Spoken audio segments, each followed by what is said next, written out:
आदमी के जीवन में, मनुष्य के जीवन में आभार बहुत बड़ी चीज़ होती है। नैतिकता का एक पार्ट है आभार। जब हम किसी मंदिर में दर्शन करने जाते हैं तो उससे पहले सीढ़ी होती है, उसके बाद गर्भगृह आता है मंदिर। हम सीढ़ी को क्यों नमन करते हैं, क्यों स्पर्श करते हैं, आदर के साथ, सम्मान के साथ, श्रद्धा के साथ? मुझे लगता है कि इसकी शुरुआत इससे हुई होगी कि ये सीढ़ियाँ हमें ईश्वर तक, परमात्मा तक, उस देवी देवता तक पहुँचाती।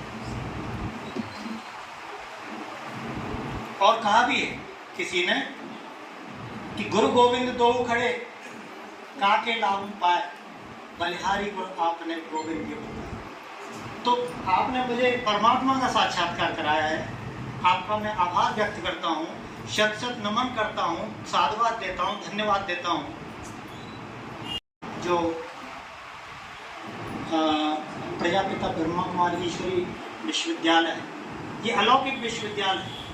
हमारे जो लौकिक विश्वविद्यालय हैं उनकी बहुत तगड़ी तगड़ी फीसें हैं, लेकिन इस अलौकिक विश्वविद्यालय में एक चीज़ नहीं पढ़ाई जाती, मल्टी डायमेंशनल चीज़ें पढ़ाई जाती हैं, बहुविषयक चीज़ पढ़ाई जाती हैं, इंटरडिसिप्लिनरी चीज़ पढ़ाई जाती हैं, बहुआयामी व्यक्तित्व का विकास किया जाता है।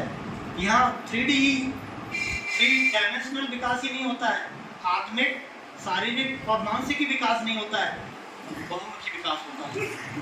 वहाँ आप जाके देखिए, जिन लोगों ने सिविल इंजीनियरिंग कर ली है, जिन लोगों ने आईटी से इंजीनियरिंग की है, जिन्होंने इलेक्ट्रिकल इंजीनियरिंग की है, वो पढ़ने के बावजूद भी वहाँ से शिक्षा ग्रहण कर सकते हैं कि किस तरह से सिविल इंजीनियरिंग, किस तरह से अच्छे निर्माण होते हैं। वहाँ के विशाल और भव्य निर्माण देख करके जो सिविल इंजीनियरिंग की डिग्री ली हुए हैं वो वहाँ चिपके रहते हैं, वहाँ से सबक ले सकते हैं, वहाँ से पाठ सीख सकते हैं। वहाँ के इलेक्ट्रिकल डिपार्टमेंट, वहाँ का जो सौर ऊर्जा सिस्टम है वहाँ का देखिए, वहाँ का जो इंफॉर्मेशन टेक्नोलॉजी है वहाँ जाके देखिए, जो मीडिया है वो देखिए, किस तरह से वहाँ का गॉडली गुड चैनल है, कितना शानदार है। यानी कि जैसे एक गूंगा गुड़ के बारे में या मिठाई का स्वाद नहीं बता सकता, वो तो मैं नहीं बता सकता पूरी तरह से, लेकिन प्रयास कर रहा हूँ, मैं प्रयास ही कर रहा हूँ। ऐसी संस्था मैंने कहीं नहीं देखी। मुझे स्वर्ग जैसी अनुभूति होती है जब 4-6 दिन के लिए, 8 दिन के लिए जाता हूँ, तो जैसे बैटरी चार्ज हो जाती है, रिचार्ज हो जाती है, वो उस जैसी अनुभूति मेरे अंदर है। ये संस्था यही नहीं है, इस जिले में ही, प्रदेश में और देश में ही नहीं है, लगभग 140 कंट्रीज में है, लगभग 140 देशों में, राष्ट्रों में। वहाँ साधु संतों का जो सम्मेलन होता है तो वो वहाँ का जो अक्षय पावन क्षेत्र है, वहाँ की जो दिव्यता है, उसकी अनुभूति से प्रभावित होकर के वो कृतकृत्य हो जाते, धन्य हो जाते। उनके वीडियो सुनिए आप, उन्होंने खुद ने ये महसूस किया है कि अगर कोई हमारे यहाँ मानव और प्राणी मात्र की सेवा कर रहा है तो ये संस्था कर रही है। और ये मैंने अनुभूति भी की। मेरी पत्नी ने राजयोग 7 दिन का राजयोग होता है वो कराया था, और उन्हीं की पहल थी, लेकिन स्टूडेंट के रूप में उनसे आगे निकल गया। मेरी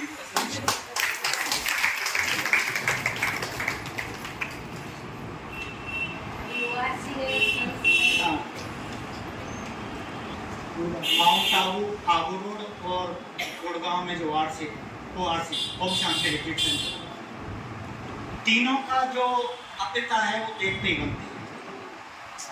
ORC में जो पक्षी कलरव करते हैं उनकी मैं अभी आपको वीडियो में दिखाऊंगा। पेड़ के नीचे, वृक्ष के नीचे खड़े थे और कितनी जोर से वो कलरव कर रहे थे, इसका मतलब कितने प्रसन्न थे। तो ये संस्था केवल मनुष्य के लिए ही नहीं, सभी प्राणियों के लिए के हित में कार्य करते हैं। अन्यथा वो पक्षी इतने कलरव करते हुए नजर नहीं आते। मैं अभी बस 1 सेकेंड में आपको ये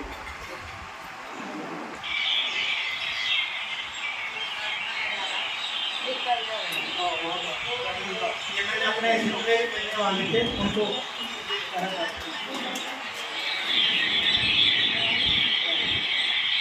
मतलब नीचे खड़े थे, उन्हें कोई भय नहीं था, निर्भीक होकर के कलश है।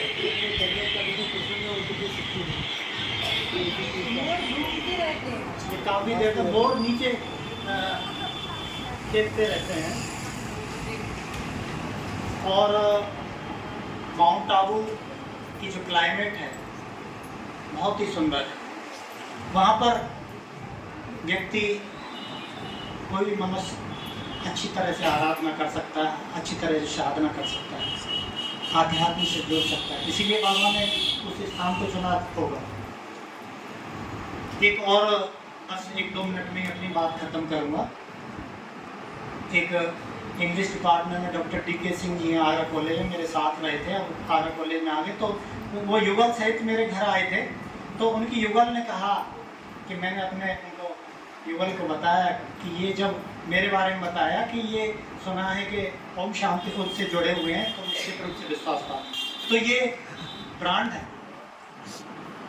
जो व्यक्ति समर्पित भाव से अगर जुड़ा हुआ है तो उसके जो संस्कार हैं, मुझे लगता है निश्चित रूप से परिवर्तित हो जाएंगे। मैं नहीं मानता कि मैं पूर्ण हूँ, पूर्ण नहीं हूँ मैं, लेकिन पूर्णता के मार्ग पर और दीदी के बताए हुए मार्ग पर चल रहा हूँ। और मुझे लगता है कि पूर्णता के अंतिम छोर पर पहुँच सकता हूँ। ये जो नवनिर्माण करवाया है आदरणीय दीदी ने, परमात्मा की कृपा से, बाबा की कृपा से, देशों की बहुत बधाई। और आप सभी को जो मातृशक्ति है उनके चरणों में प्रणाम करता हूँ। ओम शांति, ओम शांति, ओम शांति। आबू न देखा तो कुछ नहीं देखा, जहाँ बदलती है हाथों की रेखा। गंगा भी नहाई, यमुना भी नहाई, सरयू में जाके डुबकी लगाई, पर जहाँ बहती है ज्ञान की गंगा वो तो तुमने देखी ना भाई। आबू न देखा तो कुछ नहीं देखा, जहाँ बदलती है हाथों की रेखा।